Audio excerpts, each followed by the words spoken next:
Hey, everybody. We're here for another segment of Bookends. He's Jason. He's Teaser. I'm Chucky. We just finished a crazy Week 17 where favorites went 13-3 straight up. It was a great money line and teaser week, as we talked about. A lot of games meant something to some teams, and they did well. The bettors did pretty well, but now it's wild card weekend, and we're going to top it off with the College Football National Championship. We're going to start on Saturday. We've got 3 games now, which is great. 3 games on Saturday, 3 games on Sunday. Only 2 teams have a bye.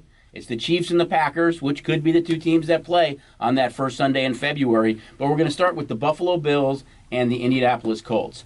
I don't think there's a team that's hotter right now, Jay, than Buffalo. I mean, you look at this team on a 6-game winning streak. The only loss, or it would be a 9-game winning streak, is the Hail Murray against the Cardinals. They're 7-1 at home. You could make a case that Josh Allen should be MVP. He's right up there, I think, with Aaron Rodgers. They've got Stephon Diggs. They're getting healthy on defense. The Buffalo Mafia loves this kid, and they're really good. They were as high as a 7-point favorite. That number has started to come down.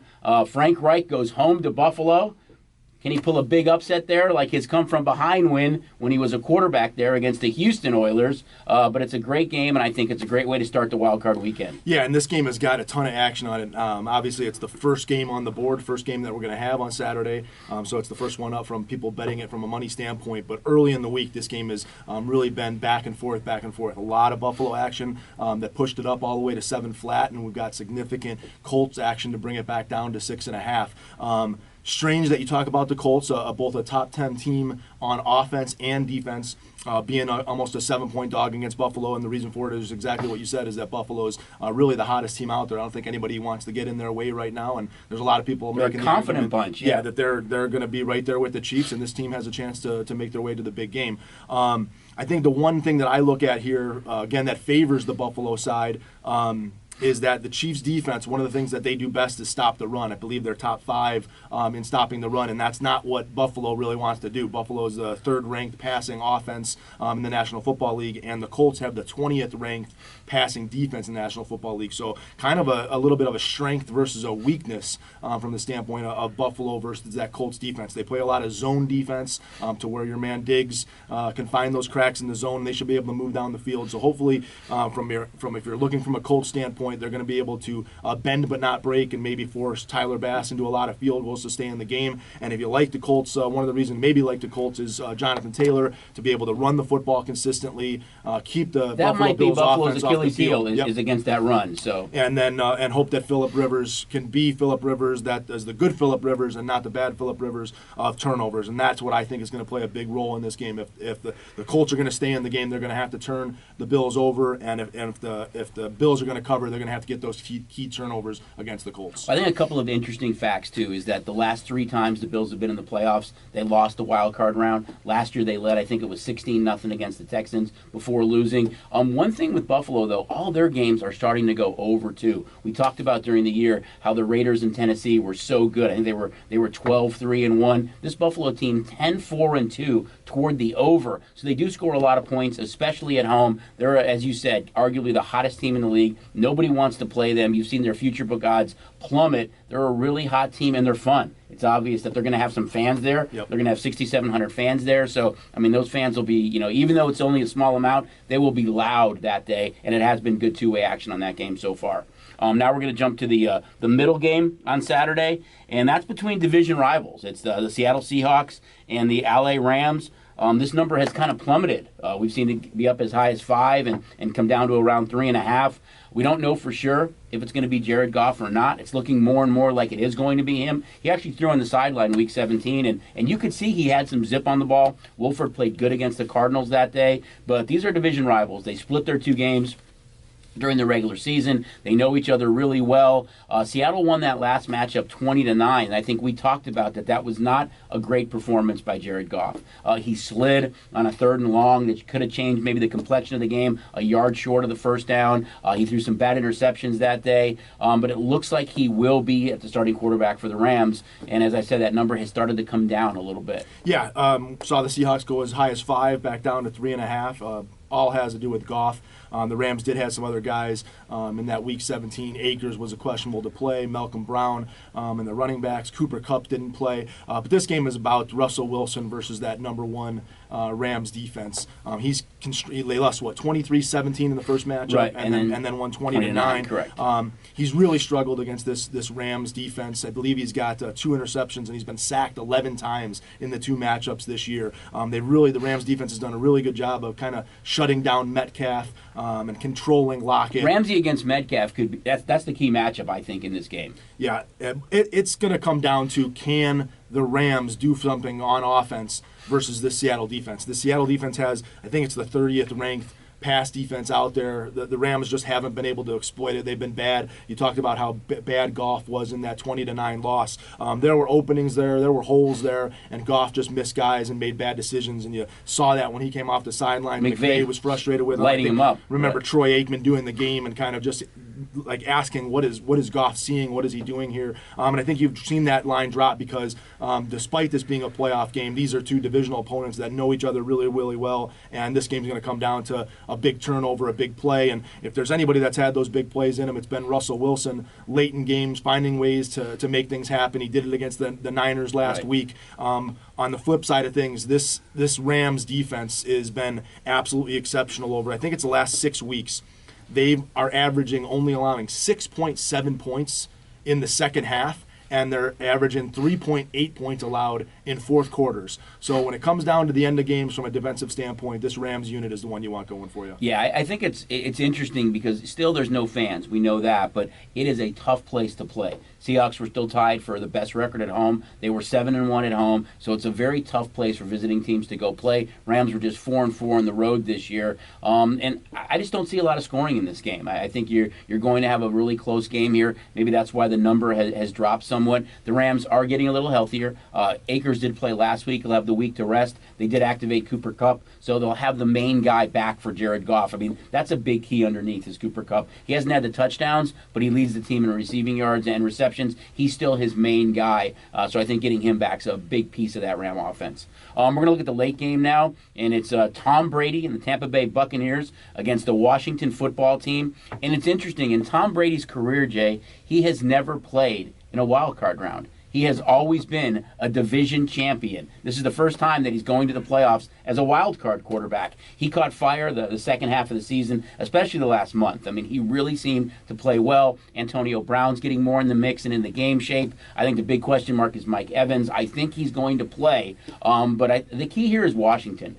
Is Alex Smith healthy? They've talked about a quarterback rotation. Is Terry McLaurin healthy? Is Antonio Gibson healthy? Those guys have had a little bit more time to rest, but defensively, they're stout. I mean, the one thing that Brady has struggled with this year, and I know you and I talked about it a lot, was when he gets pressure in his face. Now, Chase Young gave him some bulletin board material. He is the NFC Defensive Rookie of the Year. They do come at you a lot. Ron Rivera has been in this role before with a team with a less than 500 record. He was with Carolina, and they won a playoff game, so he's kind of familiar with this. But it's a Washington team that finished less than 500, won the East, and is hosting a playoff game against a team that many people feel can win it all. Yeah, I mean, if you're Tampa Bay and Tom Brady making his first wild card appearance, I think this is the spot that you want to be in is having to travel on the road to a number 4 Washington out of the NFC East, kind of backdooring their way into the playoffs with obviously the Week 17 Eagles deciding to make their change at quarterback and not being healthy. But from the Tampa Bay side of things, this is the number 2 passing ranked offense in the NFL. The last several weeks since they came out of their bye weeks, you talked about Tom Brady really catching fire. Now, granted, though, that was against I think the Lions, the Vikings, and the Falcons, some of the worst pass defenses in the NFL. But it's good to see him get his groove back, and they've done much better with the downfield throws and connecting on some of those longer passes or short passes that are turning into long runs. But this is strength on strength here when we talk about the Tampa Bay pass offense versus that Washington pass defense. That Washington pass defense is actually the number 2 ranked pass defense in the NFL. So he's going to be going up against a unit that has been able to control wide receivers. Granted, a lot of those games have been against the NFC East, which doesn't have those receivers to exploit a pass defense. But this is going to be a great matchup, and if Chase Young can get in his face and pressure Tom Brady, that's where we've seen him make some mistakes and have some bad turnovers. And make no mistake, Washington is going to need some big sacks, some big turnovers to stay in this game because their offense is ranked 25th and below in essentially almost all the offensive categories, whether it's a healthy Alex Smith or a 80% Alex Smith. That's the key, though. I think, they really need Alex Smith to be in this game. I don't think Gibson is healthy. McLaren's clearly going to play and is not 100%. Logan Thomas has been really, really good for them, and McKissick has been good for them. But this is a Tampa defense that's, I think, 6th overall in defense and has some really good stats. So, that's why this game is sitting at an 8.5, 9-point favorite on the road, is that the Bucs really do have the tools on offense, and Washington is going to struggle. Washington's going to have to find a way, if the Bucs move the ball, to settle for some suck-up field goals and then maybe get a turnover here and there to stay in this ball game. And neither one of these teams, I think because of the way they play defense, you could see this game being a little bit closer and low-scoring too. Maybe Tampa gets that late touchdown to cover, but I think the key really is Washington's defense. If they can keep Tampa at bay a little bit and get a few of those turnovers, maybe they're in this game. It's getting the turnovers. Right. Keeping them at bay is one thing, but they're going to have to do something special. But we've seen Brady struggle a lot this year against good defenses. You're right. He lit up the Giants, the Lions, the Falcons toward the end of the season, but when he played some of those good defenses, he did not play well in many of those games. I just don't think if Washington's defense plays good and they're able to slow the Bucs down and they play a field position game, that's eventually going to backfire on Washington, because they're not going to be able to move the ball consistently on offense, and they're going to be on the wrong side of that field position game against the Bucs. They're going to have to make some big plays, get some picks, get some turnovers. Go after those strips like you're going after them when you're down in the fourth quarter. From the very beginning of this game, they're going to have to attack Tom Brady. And we still don't know for sure on Mike Evans. It sounds like Tampa's a little bit more optimistic that he might play. That injury looked really bad last week, but I think he's the key too, because he's such a red zone target for Brady. He had so many short touchdowns of under 5 yards that he's a big key. Washington was only 3-5 at home this year. Tampa was 6-2 on the road, so Washington hasn't played well at home. They're getting points here as a division winner. We'll see how this game unfolds. That's all the Saturday games. We're going to jump into the Sunday games now, and maybe the game that I'm most interested to watch is the early game on Sunday between Tennessee and Baltimore. The last 2 times these teams have met, Baltimore has lost to Tennessee in Baltimore. Tennessee upset them last year in the playoffs, 28-12. They derailed Lamar Jackson. Everyone thought they were on their way to the Super Bowl.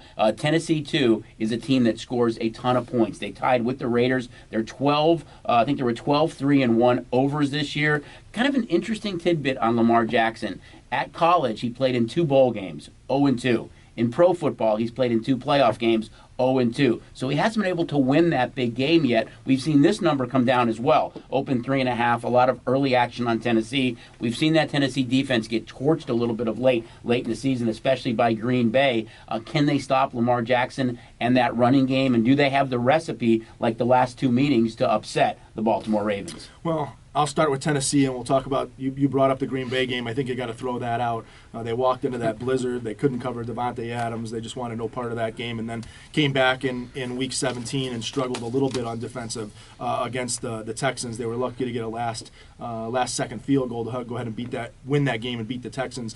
They were also underlying game plan, I think, in that Week 17 game of trying to get Derrick Henry the 240-some rushing yards to get to over 2,000. So almost lost that game. I don't know that the game plan was drawn up correctly against out of the playoff Texan team. They were trying to do some things, and I think that they'll come with what they've done best, and that's been able to shut down this Raven team. You said it, they 28-12, 28-12, and then I think it was 30-24 that they won in Baltimore this year in both games. Henry's had really big games. They haven't had the big turnovers. Tannehill's been good, and he continues to get better. What seems like week to week with his relationship with Brown A.J. Brown and and Corey Davis, right? Smith at tight end. Yeah, they definitely have some nice young weapons. Yeah, there.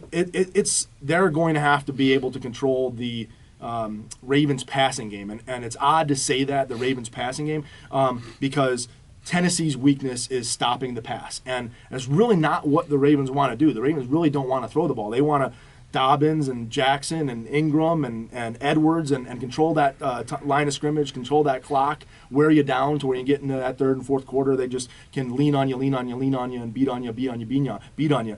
But I think that the Ravens here are going to attack more with the Marquise Brown.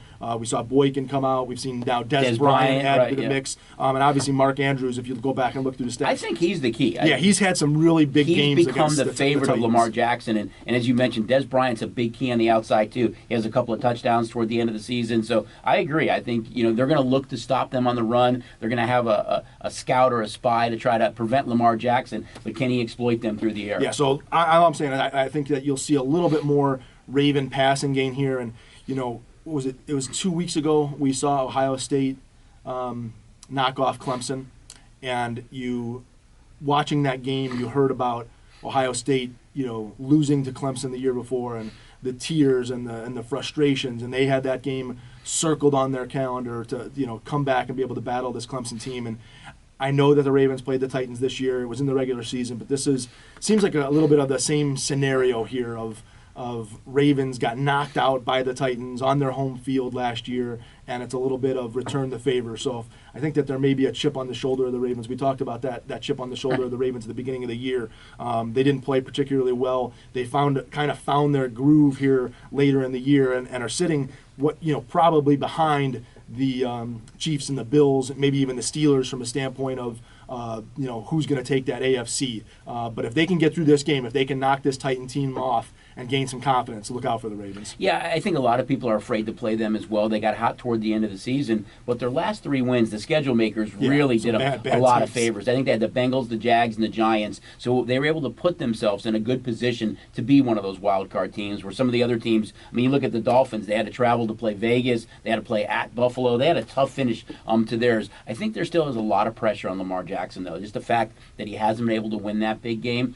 And Baltimore's not made to come from behind. So if they do fall behind in this game, I think that pressure even mounts more for Lamar Jackson. One eye-opening stat is since Ryan Tannehill became the starting quarterback for the Tennessee Titans, they are 23-6 over in games that he has started at quarterback. So, as you mentioned, it's not all Henry. Which is amazing for a team that runs the ball as much as they do. Well, the clock should tick, tick, tick. I think a lot of it is that they have those big scoring plays by Henry, 30, 40, 50, 60-yard runs. And with his receivers now, with Davis and A.J. Brown, a lot of those are big plays. Yeah, the play action is incredible. You have to respect Henry, and then you get those guys behind him. Tannehill has really flourished in that system. So, it's an interesting game. For me, that's the game I really want to see. Now we're going to take a look at the middle game on Sunday, and that's between our Chicago Bears, against the New Orleans Saints. The Bears are 8-8. They did back in because they lost to the Packers Week 17, but the Cardinals also lost against the Rams, so they got in via tiebreakers. This is a Bear team that's a little bit of a head scratcher. They start the season 5-1. They beat Tampa in that stretch.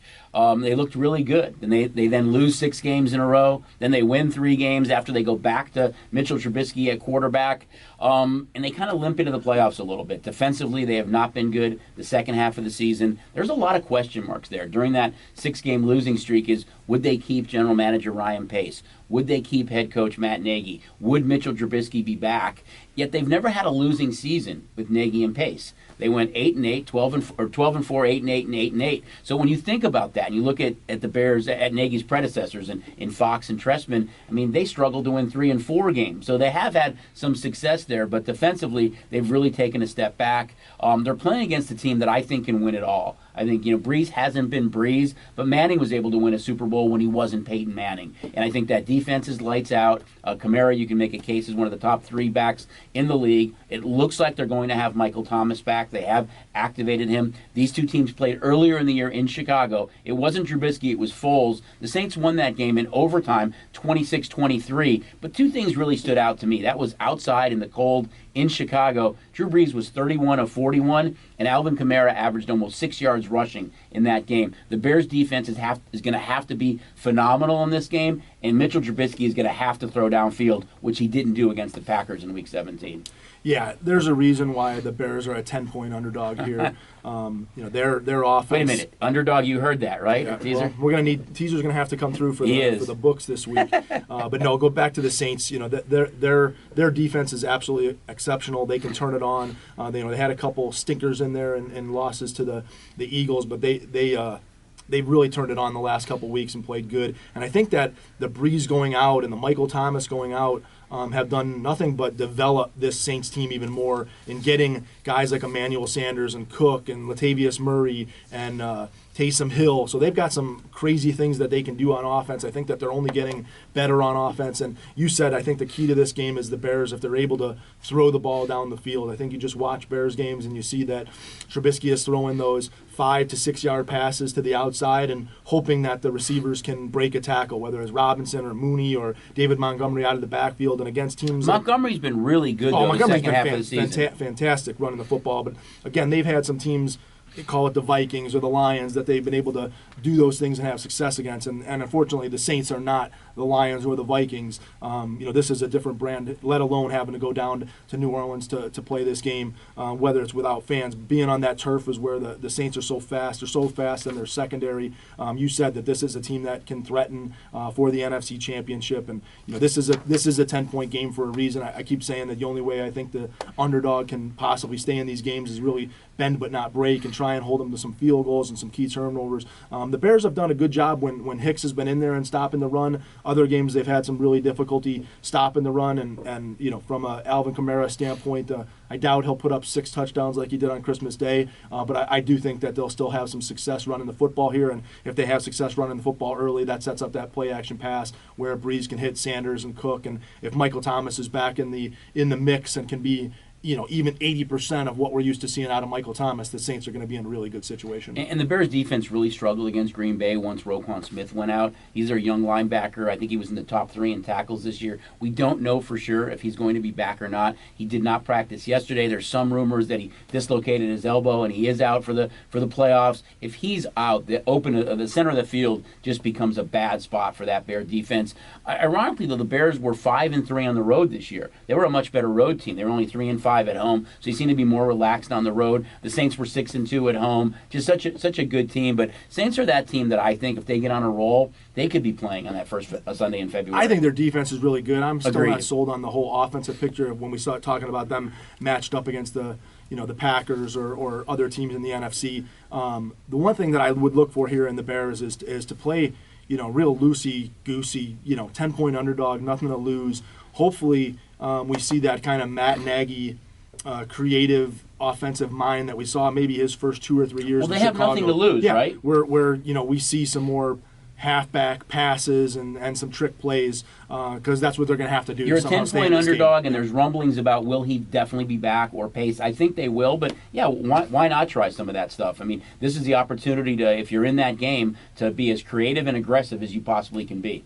But we'll see. They are the biggest dog on the board, as you mentioned. The nightcap. Again, this is a division rival, similar to what we talked about earlier with the Rams and Seahawks. Here you have the Cleveland Browns, who haven't been in the playoffs in 18 years, and they'll be there without their coach, Kevin Stefanski, unfortunately because of COVID. They're going to be missing a few other coaches. We saw that affected Detroit earlier this year, playing against the Pittsburgh Steelers. Now, you look at the Steelers, and although they finished the year 12-4, they lost 4 of their last 5 games.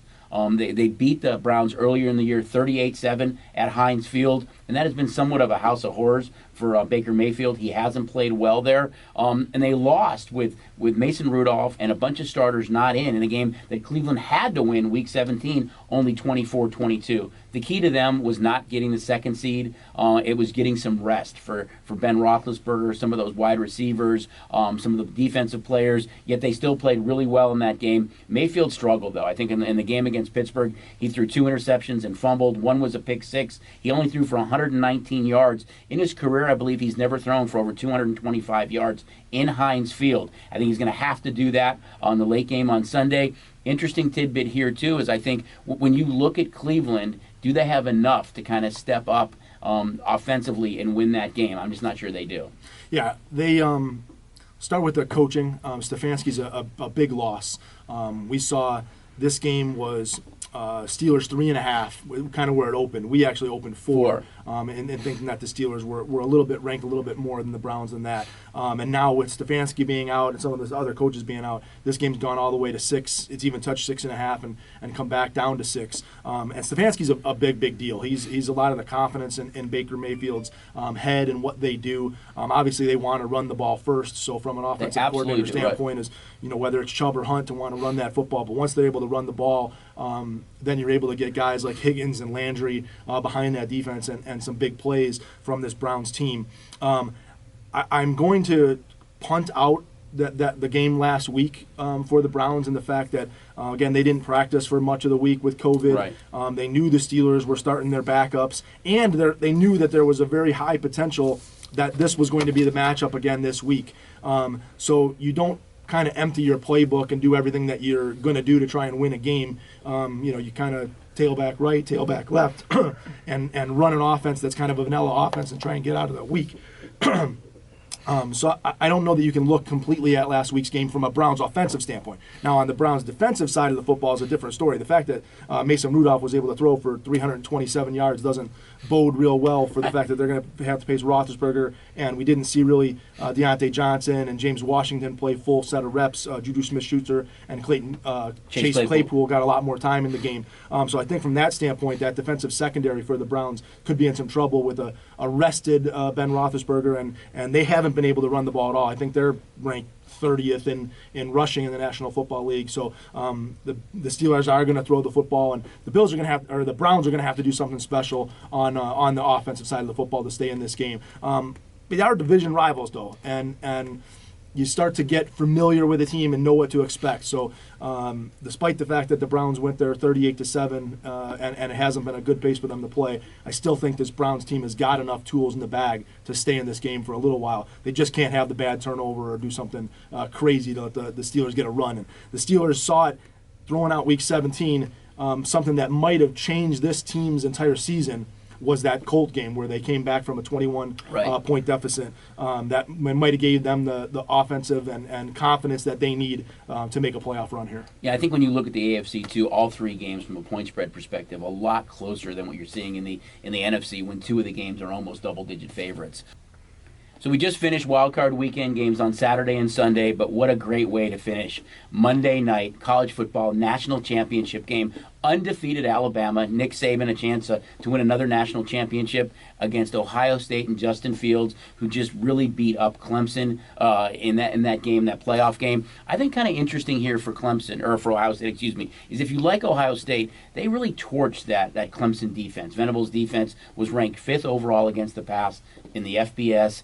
Alabama's only ranked 76th against the pass in the FBS. So maybe Fields has an opportunity to exploit that defense a little bit. I think you look at Bama and Mac Jones, such a talented quarterback too. Devonta Smith, who was the Heisman Trophy winner. Both these teams have so many weapons offensively to kind of make it fun. You have to wonder too, Lawrence declared for Clemson for the NFL draft this week. If Justin Fields goes out and wins a national championship and looks phenomenal like he did against Clemson, does it give Jacksonville something to think about maybe with their first overall pick? And I'm going to throw this out there too. Since Day took over as head coach of Ohio State, replacing Urban Meyer, they are 20-1, Jay, straight up. They've only lost 1 game in that stretch by more than 7 points, and that was to Purdue in 2018. So they play a lot of close games, yet we've seen this game open at 7, tick up to 7.5, and it might even go higher by the time it kicks off. But I think it's a great national championship game. But the last thing is the total. 76.5 points. Do these two teams play defense or what? Well, we're down to 75. So 75. It opens 76.5. There are some people that like the under out there, but I think that the score. Somebody get the scoreboard operator a Red Bull because I think he's going to be busy. But I'll start on the Ohio State side of things. Obviously, there was a talk that they shouldn't have even been in the Big Ten championship. Do they get to the playoff and do they deserve to get to the playoff? And then Ohio State does what Ohio State does. Don't you think though that gave them just some bulletin board material absolutely. Overall? Not absolutely. only what Sweeney said, but that you shouldn't even have had the opportunity to play play, yet they were so dominant this year. No, and we talked about it a little bit earlier when we were talking about the NFL. Just them coming back and getting to play a Clemson team that had knocked them off the year earlier. The fact that they had only played 7 games, that they're fresh. Maybe they're this Clemson and Alabama teams that have played 11 and 12 games, that they don't have the worn off the tread on their tires, and that they're fresher and ready to go.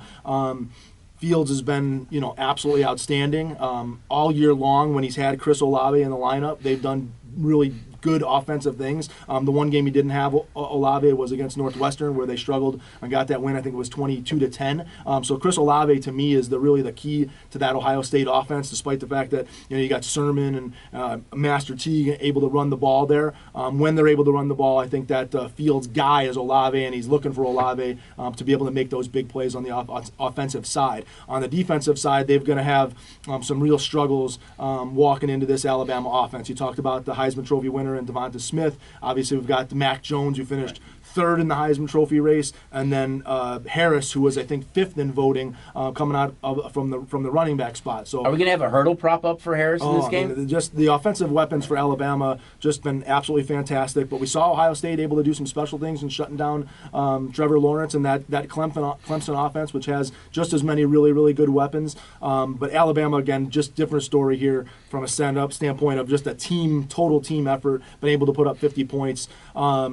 The two things that I look at in this game, number one is that secondary for Alabama. You talked about that 76th ranking in their passing secondary, and can they shut down this Ohio State passing offense and Fields? And I don't think that Ohio State wants to pass the ball first. They want to run the ball first. They want Sermon to get that running game going and then be able to do the play-action pass and be able to get behind those defenders. But I think that Patrick Surtain, the cornerback for Bama, who's projected to be projected to be a top 10 pick, I think there's a high possibility that they have him shadow Chris Olave, and if he's able to take Olave out of the game, that might bode some troubles for that Ohio State side of the football. And I really think that, again, Ohio State, you talk about Day and we talk about good coaching and being able to bracket receivers and do that type of stuff. I think Ohio State, could throw some wrinkles in there that Mac Jones got to have a couple things to get used to. I still think that these teams are going to be able to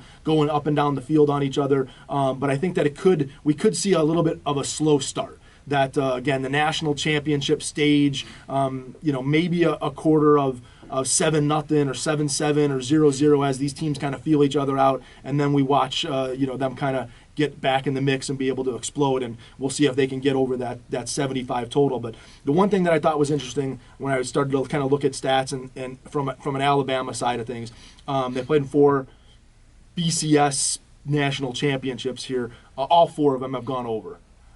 They're also 0-4 against the spread. Obviously, the 2 losses to Clemson, and they didn't cover against Clemson in their one win, and they beat Georgia in an overtime in their other national championship win. So if you're going with 2 a game, or you're going with trends and stats, Alabama games of 4-0 in the overs in national championship games, and they're 0-4 against the spread in national championship games. On the flip side of those, if you like Alabama, they're 7-1 against the spread against Big Ten teams in the last several years. Yeah, those are some great stats. I mean, guys, this is going to be fun. I mean, I'm so excited that we've got the 3 games on Saturday and 3 games on Sunday and the national championship game on Monday. Well, I'll tell you, the 3 games on Saturday, the 3 games on Sunday. He didn't help us last week, Teaser. And Monday, Teaser's going to be a big. He's going to be a big boy this week as we look at the Bills a 7-point favorite, the Bucks an 8.5-point favorite, the Saints a 10-point favorite, the Steelers a 6-point favorite, and the national championship game at that 7.5. There's going to be a lot of teasers taking those favorites down, and so from our side of the counter, Teaser's going to have to do an underdog bark job to get one of us. You're saying that we need some puppy love on our side of the counter. We need Teaser to have a good week this week and win one of those games outright. And even on the other side of taking those 7-point underdogs, a team like the Colts getting 14 points, being able to tease those up, teasers can be dangerous when we get to the playoff standpoint. Really quick stat on Phillip Rivers, though. On games that he has to throw 40 times or more this year, he's 0-3. So if they're behind in those games, in that game against Buffalo, we'll see how he does. But, guys, I mean, we could talk football all day. You've got 3 big games on Saturday, 3 on Sunday, national championship game on Monday, pro basketball, college basketball's here. Hockey starts next week. This is a great time to get signed up for the STN mobile app. Station Casino Sportsbooks has been around for almost 40 years. The app is reliable. It's user-friendly. All this stuff is on there. Get signed up. If you're not signed up yet, don't forget that new sign-up bonus. $100 new sign-up bonus still going on. 10%. You got the Pay Near Me, where you can deposit funds. The Play Plus, to where you don't have to come down to the book to deposit money and withdraw money. You can do that right from your phone. And what is it? It's nighttime. It is nighttime. We'll be coming upon next week. We're probably going to do a hockey special right? for you guys, but I'm really excited to see the guys back on the ice. Yeah, so am I. Again, guys, thanks for tuning in. He's Jason. He's Teaser. I'm Chucky. Good luck this weekend. We'll see you next week for another episode of Bookends.